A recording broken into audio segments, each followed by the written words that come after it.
Friends, in this sacred moment, when we're gathered to be with Winnie's family and offer them support and offer them our undivided attention, I would invite you that if you have one of these things, and who doesn't these days, to go ahead and put it into a silent mode. Even if you think nobody's going to call you today, even if you think you already did, go ahead and check it. In that way, we can be truly present with Winnie's family. We can truly be here. We turn our hearts and our attention to our sacred scriptures, to the words of our ancestors, seeking comfort as we turn to our cantor. Shaviti Adonai lenegdi tamid ki mimini bolemot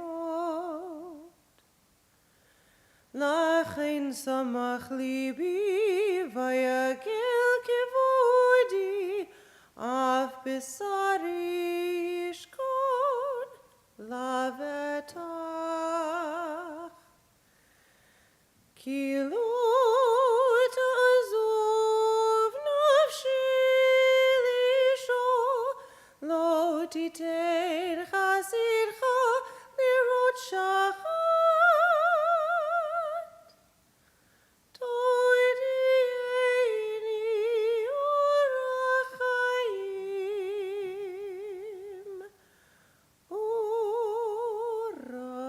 orachaim Sova simachot et panecha ni'imot bimincha netzach Shiviti Adonai lenegdi tamid ki mimini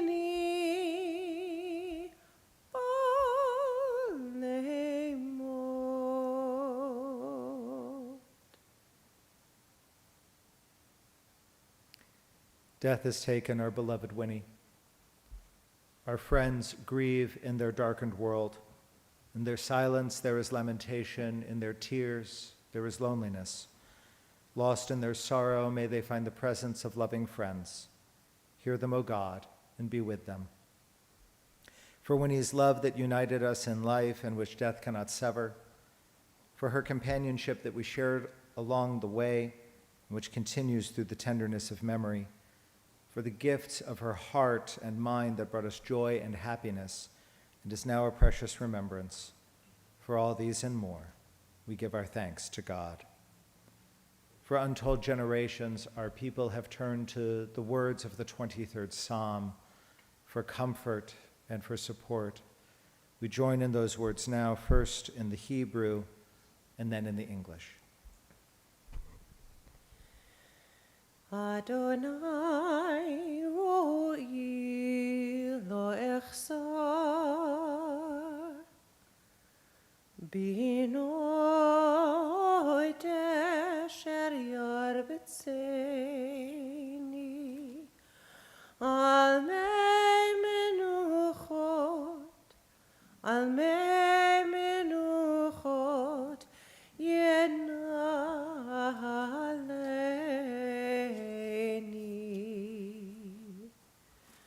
Nafshi yeshover Yancheni b'maglei tzedek Yancheni b'maglei tzedek Leman shemo Gan ki eilech begeitz al mavet Lo irara ki אתה עמדי. שבטך ומשענתך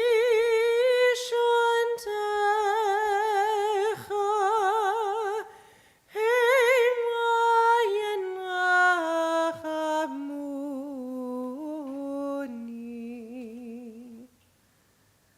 תערוך לפני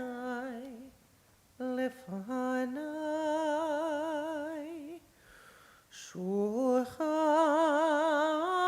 נגד צורריי. דשנת ושמן ראשי, כוסי רבעי. אך טוב וחסד ידפוני, כל ימי חיי, כל ימי חיי. ושבתי בבית אדוני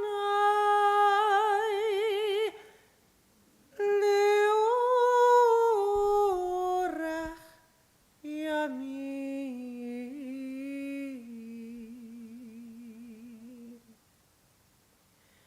אדוני רואי לא אחסר. אדוני רואי לא אחסר. If you know the words, I invite you to join with me. The Lord is my shepherd, I shall not want. He maketh me to lie down in green pastures. He leadeth me beside the still waters. He restoreth my soul. He guideth me in straight paths for his name's sake. Yea, though I walk through the valley of the shadow of death, I will fear no evil, for thou art with me. Thy rod and thy staff, they comfort me. Thou preparest a table before me in the presence of mine enemies. Thou hast anointed my head with oil. My cup runneth over. Surely goodness and mercy shall follow me all the days of my life, and I shall dwell in the house of the Lord forever.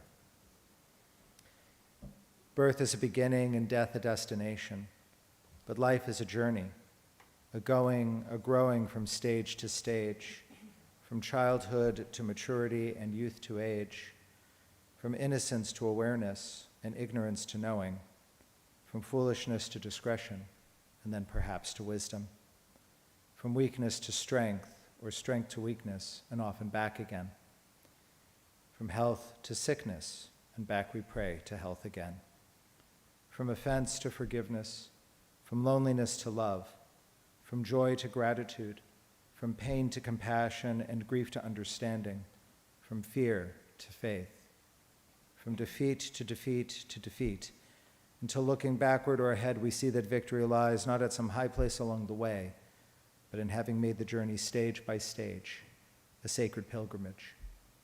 Birth is a beginning and death a destination, but life is a journey, a sacred pilgrimage made stage by stage, from birth to death to life everlasting. In his sorrow, Job cried out, Adonai Natan v'Adonai lakach, Yehi Shem Adonai mevorach. God has given, God has taken away. Blessed be the name of God. In ancient people, we are well acquainted with grief and with the valley of shadows. Death and sorrow are not strangers to us, yet the centuries have taught us that a good name endures beyond the grave, that there is strength in faith. With Job we say, Adonai Natan, God, you have given. You gave us a loved one who will not be forgotten. For all that was good and enduring in her life, we offer the deepest thanks of our hearts. Adonai lakach, God, you have taken away.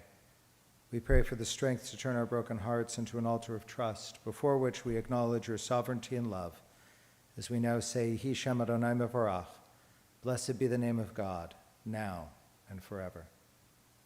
Friends, I ask that we take a moment of silent prayer and meditation. And in this silent moment, if you have a moment of memory between you and Winnie, a moment of shared laughter or wisdom, a moment that inspires you in this moment, I ask that you dwell on it now as we pray silently.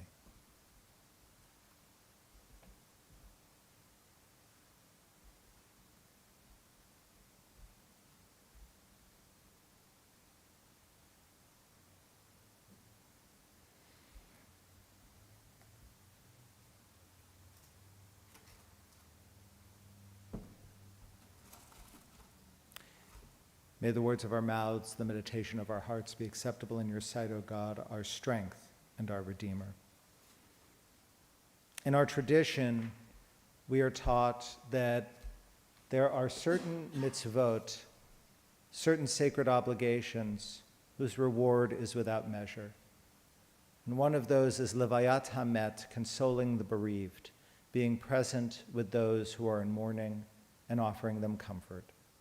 And one of the ways we comfort them is by telling stories of those who have passed, by sharing hesped, eulogy. And in doing so, we do two things. First of all, we honor the memory of those who have passed on, but also, not literally, but in a way, when we tell stories about the person who has died, when we invoke them, when we conjure their memory back up in our minds, it is as if, even for the briefest of moments, they are standing in front of us again.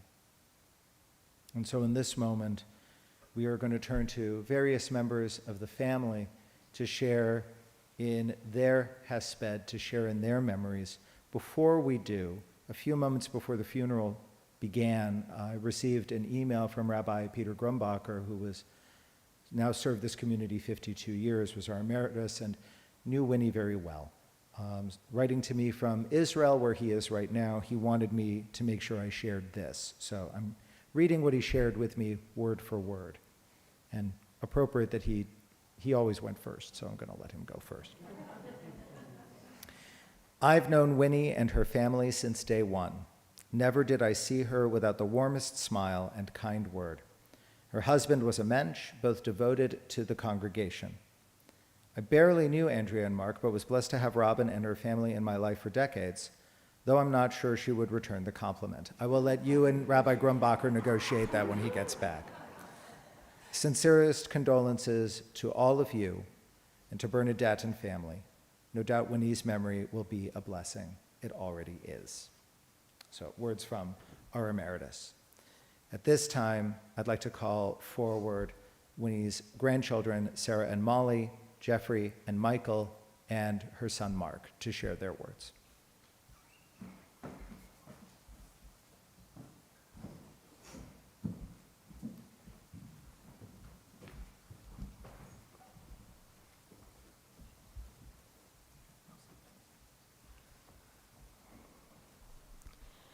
My grandmother was a truly special person.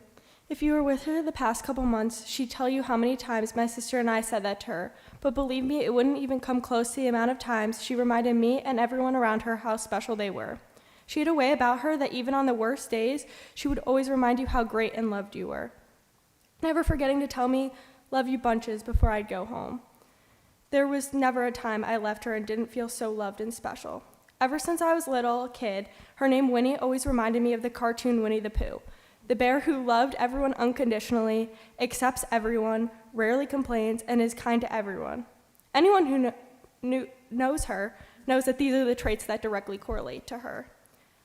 When I was a little girl, anytime I heard someone call her Winnie in front of me, I always thought of Winnie the Pooh, my comfort cartoon, of course correlated to one of my favorite people, the lady I felt so much comfort with, my grandma. She was the best grandmother I could have asked for, always making sure everyone was okay, even when she was in an immense amount of pain, always making sure everyone had money to buy whatever they wanted, always teaching me how to be kind to people you don't necessarily agree with, and always loving unconditionally no matter what. I'm missing a big piece of my heart, but I feel so lucky I have such an amazing soul in heaven that will look over me for the rest of my life and give me the biggest hug the day I walk over the Rainbow Bridge. I love you bunches, Grandma.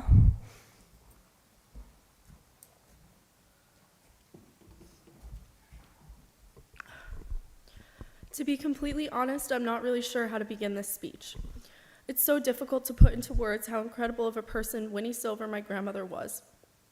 My grandmother was the kind of person that would give the clothes off of her back to anyone, regardless if she agreed with them, liked them, or even knew them. If she saw anyone who needed help, she jumped in without a second thought. She lived every single day spreading kindness and generosity to those around her. Whether it was showing us off constantly to her neighbors, laughing at a new friend's joke, or checking up on family and friends, constantly asking what's happening because she wanted to know every detail about what was going on in our lives because she cared about us so much. For those of you who don't know me, I'm Molly, Mark's oldest daughter. We live in upstate New York and have for the last decade. So it was always hard living far from my grandma, but we made an effort to see her as often as we could. However, I now go to the University of Delaware and I'm in my second year. University of Delaware was the best decision for me, academically, socially, and otherwise, and I have enjoyed my time here so much already. However, the best gift that choosing to UD has brought me was the ability to spend so much extra time with my grandmother this last year and a half. I've gotten to see her more than I ever have been able to, and having her be just 25 minutes away from me, rather than hours away, meant everything to me.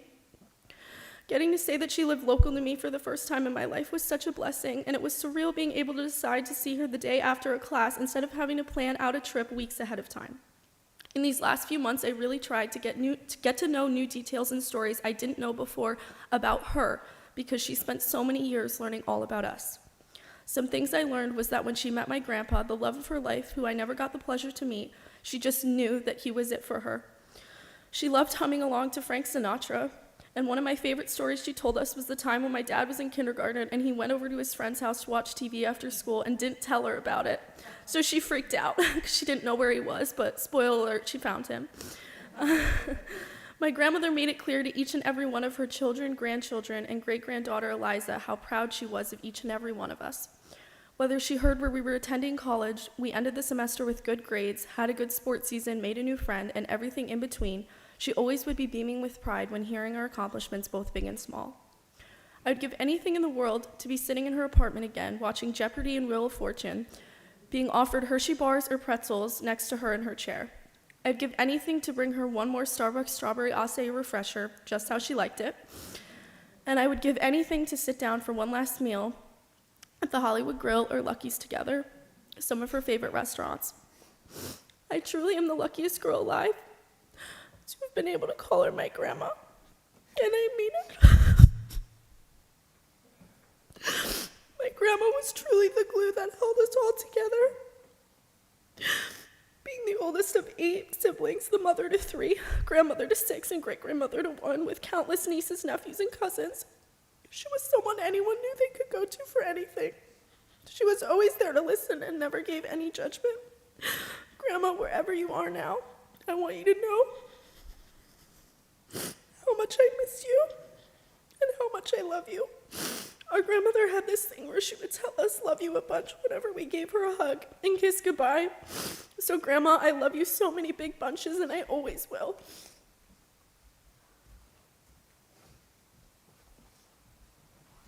I'm crying at the beginning of this, which is not promising. I'm going to start with a couple of memories. Thank you. I'm going to start with a couple of memories that my cousins, Ashley and Danielle, asked me to share. Grandmom used to live at a retirement community in Arizona called Scottsdale Shadows. And when Ashley was 17, she lived there with Grandmom for a few months. Ashley was first becoming ill and needed a change of scenery. She didn't know what was really wrong, but she slept a lot during that trip, and Grandmom was fine with it, content to have her granddaughter under her roof. Ashley enjoyed spending hours at the pool, gossiping with Grandmom and her friends, and joining them at their favorite restaurants for the early bird specials. Ashley and Grandmom shared a special bond. Ashley, she summed it up like this: I only ever want to make her proud, and she only ever wants her children, grandchildren, and great-grandchildren to have the best lives. Danielle wanted me to share that Grandmom was a key part of one of the most important and rewarding decisions of her life, moving from Delaware to Arizona to study at ASU. She was just 18, but she took the leap to move across the country because she knew Grandmom was just 20 minutes away. Grandpop had died before Danielle moved, and Grandmom was having a difficult time living there without him. But Grandmom stayed in Arizona until Danielle had finished her first year of school. Danielle says, I think she stayed out there that extra year just to make sure I felt safe and comfortable with my choice to move across the country. While they were both in Arizona, Danielle would visit often, and while she was there, she'd do laundry and spend time at the pool with Grandmom. And once Danielle developed a circle of friends, they would visit too, do their laundry, and spend time at the pool with Grandmom.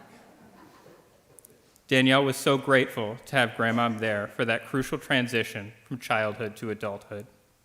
She says, I mean it when I say I absolutely couldn't have done it without Grandma. In both their stories, Grandmom showed up in the way that she showed up for everyone she loved. In a time of need or discomfort, she was there, supportive but not overbearing, wanting to provide whatever they needed. There are a lot of little memories that I associate with Grandmom. Joining her for her senior water aerobics course once when we were visiting her in Arizona. The look of blank confusion on her face when she and Grandpop were gifted their first computer. The sound of her voice on my parents' answering machine saying, Hi, Rob, it's Mom. But the biggest things I remember are how special she made me feel and how much she loved us all and how much she loved Grandpa. How almost 20 years after he passed, she came across one of those little appointment reminder cards, a very old one, and she didn't want to throw it away because it had a couple words in Grandpop's handwriting. When I was 5, I was in the afternoon kindergarten program at the elementary school near my house. Grandma would often come over and babysit me in the morning before school. We'd watch TV and eat lunch together, and when it was time to go, I wouldn't want to, and I'd get upset and cry. And Grandma would soothe me, and she'd walk me to school. I can picture it. Grandma holding my hand as she takes me to school, walking slowly because I want to stay with her. One of the last things Grandma ever said to me was, I don't know how I got so lucky. We, all of us here, are the lucky ones because we know her and are loved by her. We remember her. And because we remember her, she will always be with us. She will be there to remind us that we are important and we deserve compassion and that she loves us very much.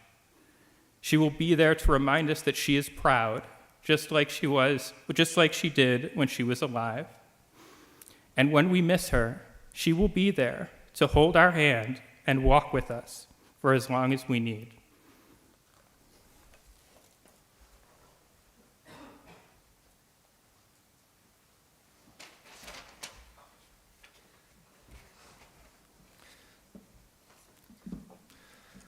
Hi, everyone. I'm Michael, Winnie's grandson.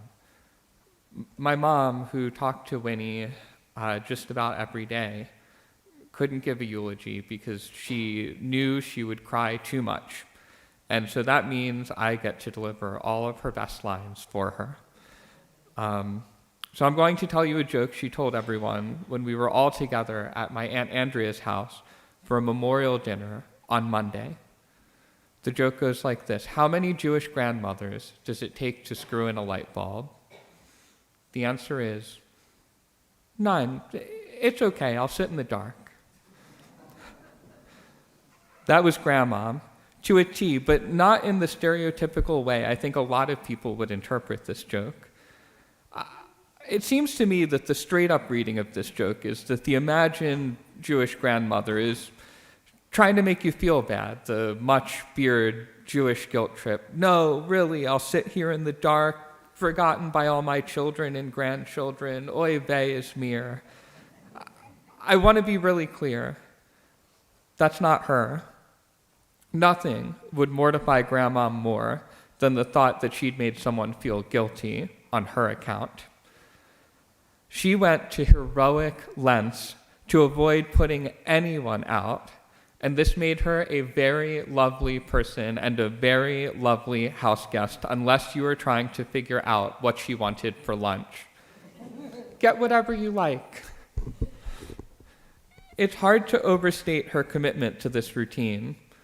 One time when Grandma was out for a walk with my cousins, she started clearing her throat and coughing a bunch. No big deal. Don't worry about me.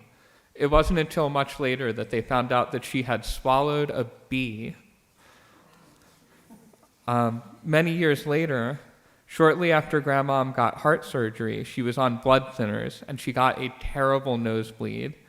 And my mom and dad got called over to her apartment, and by the time they get there, she's being loaded into an ambulance, and she sees them, and her nose is all full of gauze and blood, and she's getting lifted onto the gurney, and she just makes this little shrug and waves. Funny how that happens. I mean, I can picture it. She wanted you to know that she was okay. If anything, she was worried about you, not the other way around. And Grandma's self-abnegation came from two places, I think. A genuine humility and love for others, and a deep and abiding toughness born of hard experience. As the eldest by several years of 8 siblings who grew up in a household that at times struggled desperately to make ends meet, and where she shouldered heavy parental responsibilities from a young age. She left that household young, too. When she was 18, the man who would become my grandfather, the love of her life, sat in a car with her and said something like, "This is crazy, we should get married." To which she replied, "Sounds good. When?" Grandma knew people and loved people and took care of people, none more than my grandfather, but she was also a pragmatist at heart and certainly no pushover. Shortly after she married my grandfather, my grandmom's new father-in-law, who was apparently one of those people who felt deeply in his heart that he knew best, came over on the pretense of seeing the baby, my Aunt Andrea. And while he was there, he took it upon himself to rearrange all of the furniture that Grandma had carefully picked out for her new home. And while he did this, she didn't say a word. She waited until he left, and then she moved every single thing back where it was. And when he came back the next day, he said, "What's the matter? You don't like my new arrangement?" "It doesn't look like I did," she replied. Grandma did it all. She cooked, she cleaned, she worked, she raised 3 kids. She kept a billfold stuffed with little envelopes for each of the household expenses. She calculated what everyone needed, which barely exercised her talent for math. She could have been anything she wanted if she had lived in a time and place where women could have been anything that they wanted. And if she couldn't have that, she was going to make sure her children did. And as her kids reached their goals, and as they had kids of their own, there was simply no limit to her pride in them, in us. An overabundance of pride was the only vice she allowed herself, besides the nickel slots. It permeated everything she did. There's a story I haven't been able to stop thinking about this week. So when my brother and I were visiting her in Arizona, she got us each glasses of water, like you do. Arizona is a very dry place. And she asked us if we wanted ice, And of course I did, because that's normal too, but my brother shared that he didn't like ice in his beverages. That's crazy, I opined. I'm sorry I'm crazy, she said, as she filled my brother's ice-free glass. You couldn't say a bad word to her about her family. On the contrary, nothing excited her more than the prospect of introducing someone to one of her beloved children and grandchildren, whether via photograph or even better, corporeally. Everyone, everywhere she went, knew about us. Near the end of her life, when my cousins and my Uncle Mark were visiting her, a couple nurses were helping her to the bathroom, and through the door, they could hear her muffled voice speaking to them. "Have you met my son?" she said. When we got together at Andrea's house on Monday after she passed, you just knew she was there with us in the room, waiting for someone else to come in, so she could say something to the effect of, "Have you met my daughter Andrea? She got her college degree from Syracuse, and led Delaware's vocational rehabilitation office for decades. She knows the governor. Her daughter Ashley makes wonderful art, and her daughter Danielle is a tireless advocate for people with disabilities. Have you met my son Mark? He has a master's degree from Penn, and he works in finance, and he's a good and patient dad to his 2 daughters, Molly, who's studying fashion merchandising here nearby at the University of Delaware, and Sarah, who's going to be a nurse. Have you met Robin? She's a teacher.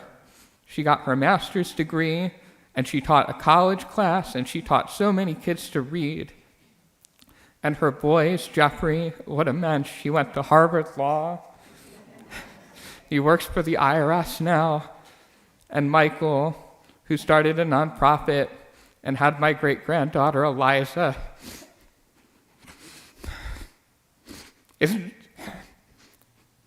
Isn't she special? Just look at this picture of her. There's her best friend, Willa.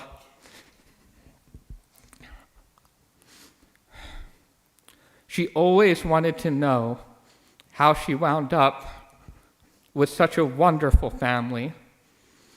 But I think in her heart she knew. She knew how much she'd done for all of us, how many times she'd sat in the dark so someone else could have some sunshine. She would never ask anything in return, but I think there's something we can do for her. We all know that she would have been overjoyed to see us together like we were on Monday, all her kids and their kids for the first time in too long, together as a family, without her, but not really.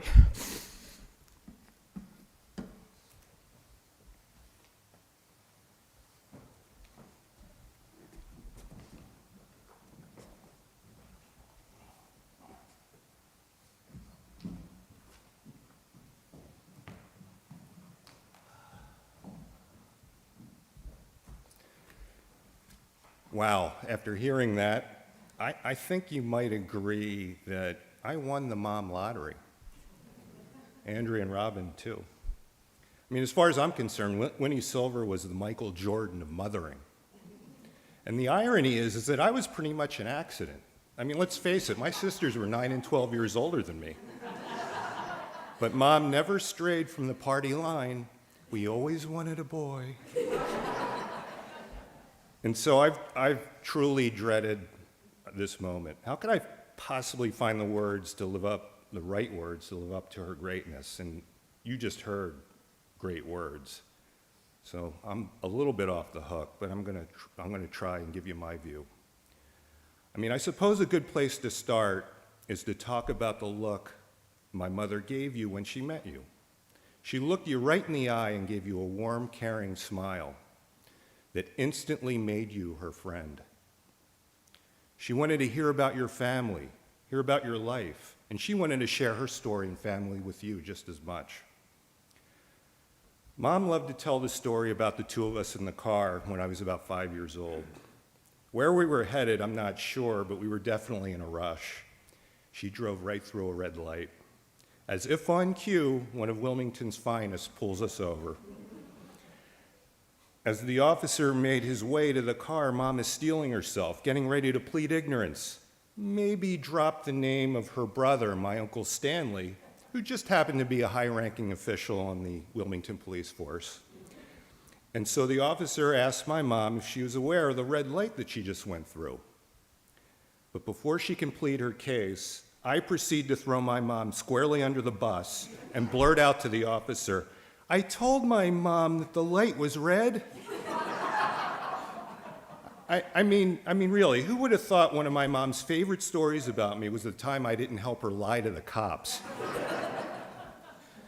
But she didn't hold a grudge. To the contrary, my mother always found ways to help make my path in life easier, and at the most important times. Our family home was at 36 in Washington Street, really only an 8-minute walk from here.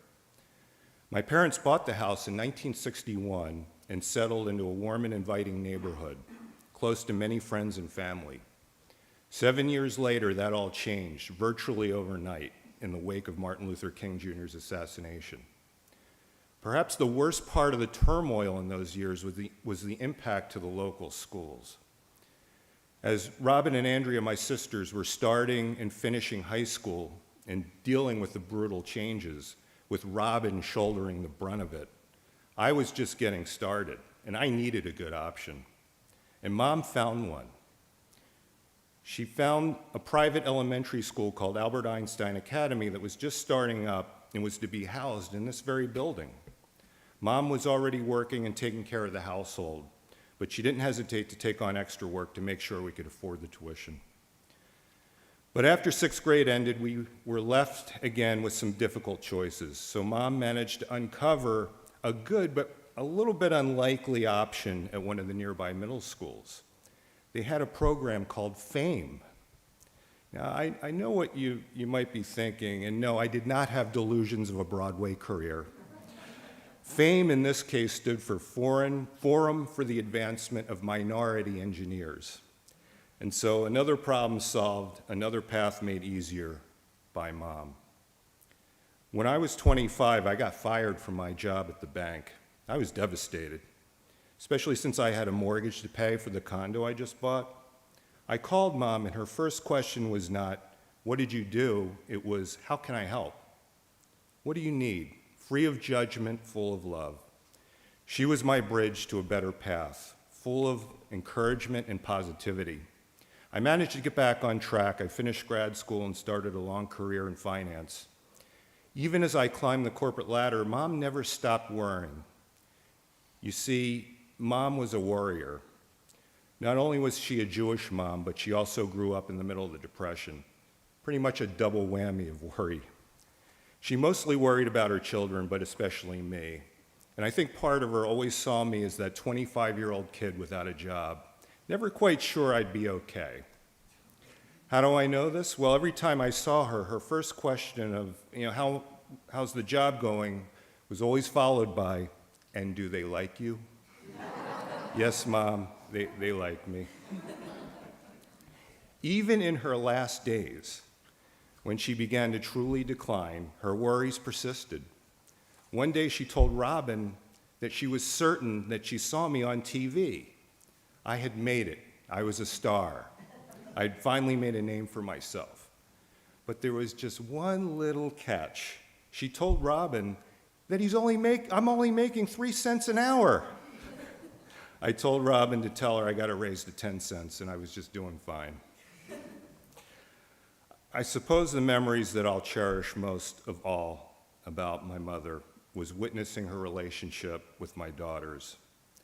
The love that that woman bestowed on Molly and Sarah was something to behold. I said she was the Michael Jordan of mothering. Add grandmothering to that, and great-grandmothering. The relationship she had with them from the time they were babies to just last Friday was truly special. If I ever did anything right as a parent, it was making sure they had the opportunity to spend time with her, soaking up her love, getting a master class on how to treat people, how to be kind, how to be a good person, how to look you in the eye and make you an instant friend.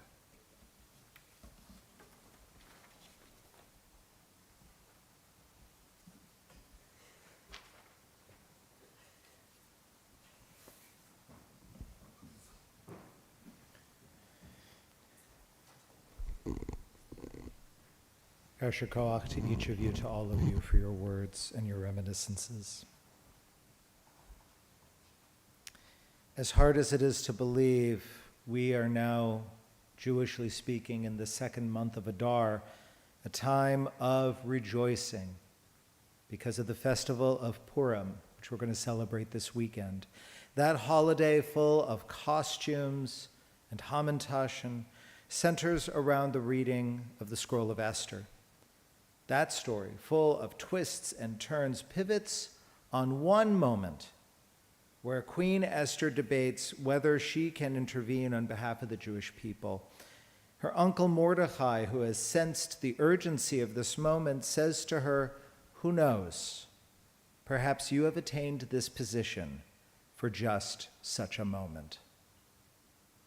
It is the most Jewish call to action, isn't it? Who knows? Maybe you, no matter how great or humble, may be the one who can save the day, who is able to do what needs to be done. Winnie would no doubt argue with being compared to Esther, never mind a queen. But she was someone who was the epitome of that phrase from our sacred scriptures. She understood deeply, intuitively, that doing the right thing for her family, for the community, for the stranger she just met was hers to do, her responsibility. For who knows, perhaps she was put on this earth for just such a moment. Winnie was born in Philadelphia but raised here in Wilmington, and as we heard, the eldest of 8 children. In fact, she began the first 5 years of her life as an only child before her brothers and sisters came around, and throughout her young life would help raise them up and take care of them, looking to her siblings who are here and who are following along online. I'll let you be the judge of how she did as an extra babysitter and caretaker. This all took place until she married her beloved Joseph at 19, on New Year's Eve, 1950. She then, dutifully, went to work caring for them and for their 3 children, Andrea, Robin, and Mark, as they emerged, each of them, into the world.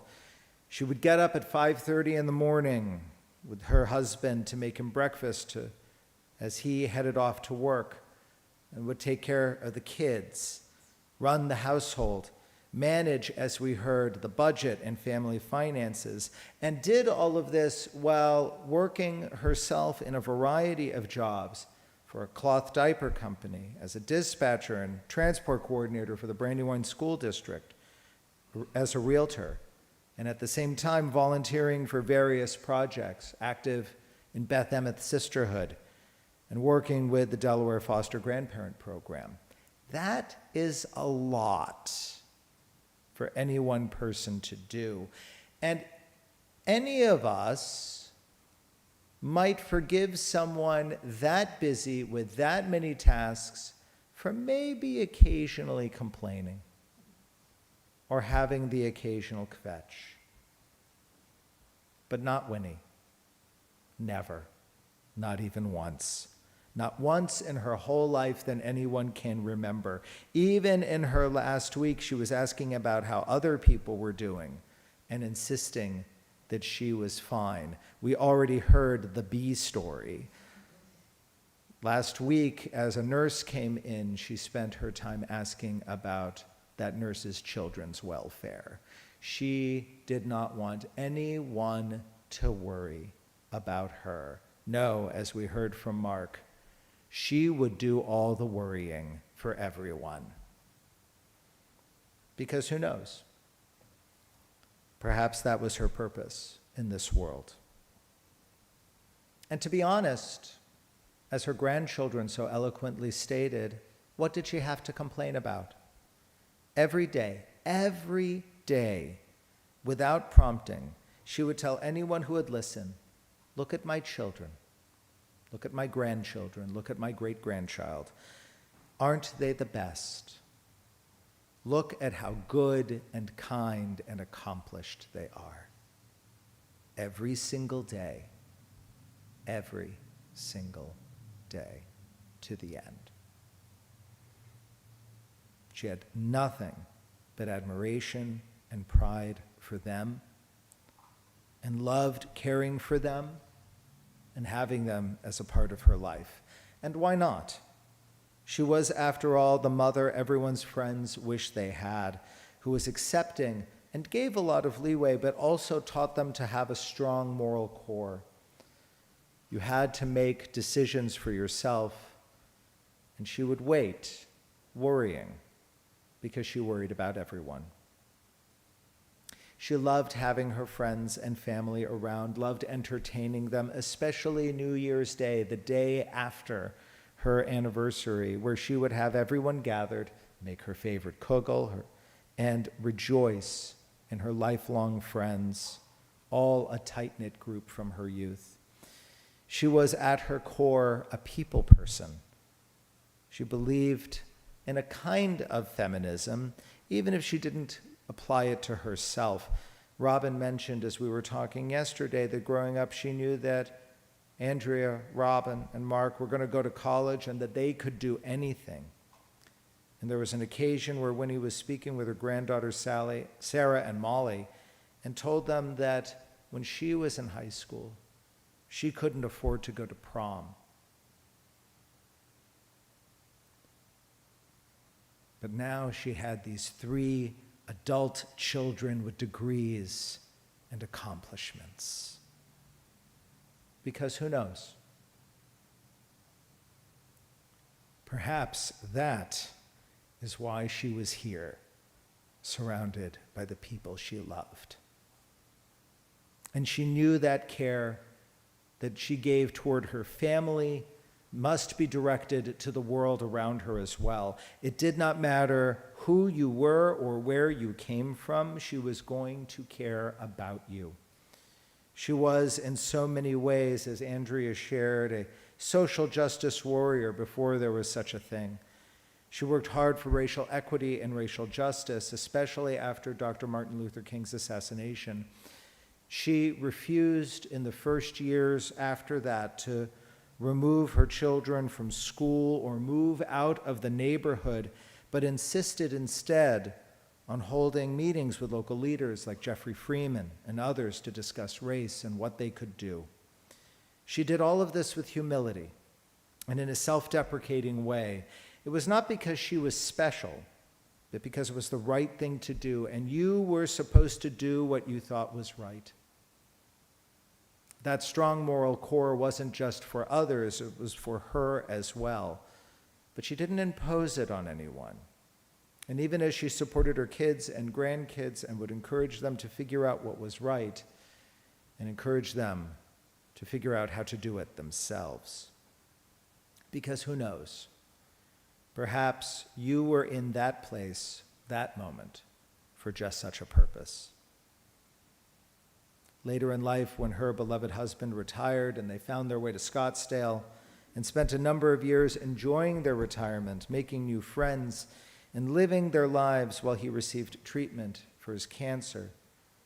But after his passing in short order, she came back to Wilmington to be surrounded again by her kids and grandchildren, her city and community that she loved and loved her right back. Perhaps not Queen Esther, but rejoiced and celebrated and affirmed in her own right, a role model for all of us, for each of us. Who knows? Perhaps we were put here on this earth for just such a purpose. Winnie knew.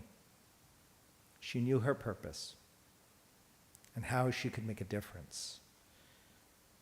And while she did not necessarily think she was special to us.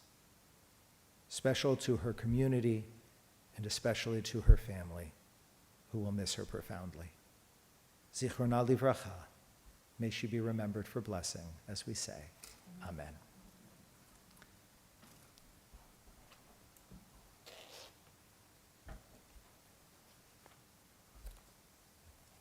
God, you give us loved ones and make them the strength of our life, the light of our eyes.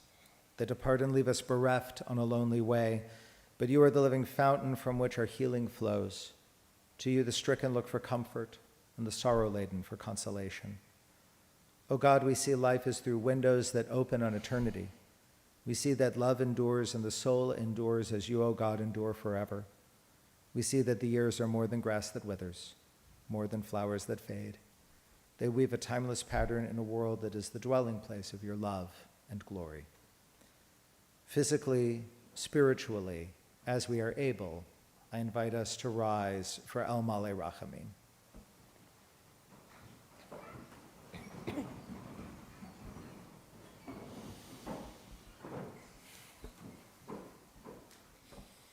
El Malei Rachamim, Shochein B'Romim, Hamseh Menucha Nechona, Tachet Kanfei HaShechina, In Keroshim U'Teorim, Ki Zohar HaKiyah, Mazhirim, L'nishmat Yakirecha, Shehalach le'olama, Ba'al harachamim, Yastirecha b'seter k'nafal le'olamim, Vayitzror b'yitzror ha'chaim et nishmata, Adonai hu nachalata,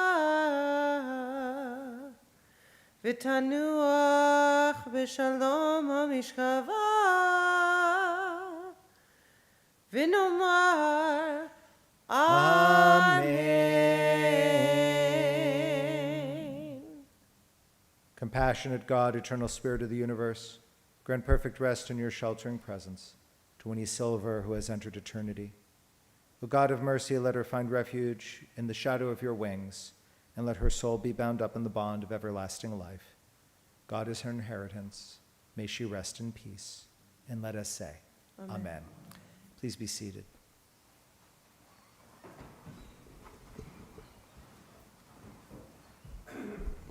Friends, if you did not have an opportunity to sign one of the register books upon entering, you may do so at the conclusion of this service, which will be in a few moments. If you're traveling in procession to the cemetery, to the Jewish Community Cemetery over on Folk Road, please be sure to use your high beam headlights and your four-way emergency flashers. Immediately following the interment service at the cemetery, all are invited to partake of a meal of condolence back here at Congregation Beth Emeth in our social hall, which is behind the sanctuary that way. Shiva will be observed at 7 p.m. this evening here at Congregation Beth Emeth, and 7 p.m. tomorrow, Thursday evening, at the Zinc Residence, 1914 Gravers Lane in Wilmington. And if you need help finding that address, you can check in with me or any of the staff of Schoenberg Memorial. The following are designated as pallbearers. When you hear your name, please step forward. If I mispronounce your name, my apologies. Robert Zink, Jeffrey Zink, Michael Zink, Molly Silver, Sarah Silver, Mark Smith, Chris Bean, Dave Huber, and Alex Laws.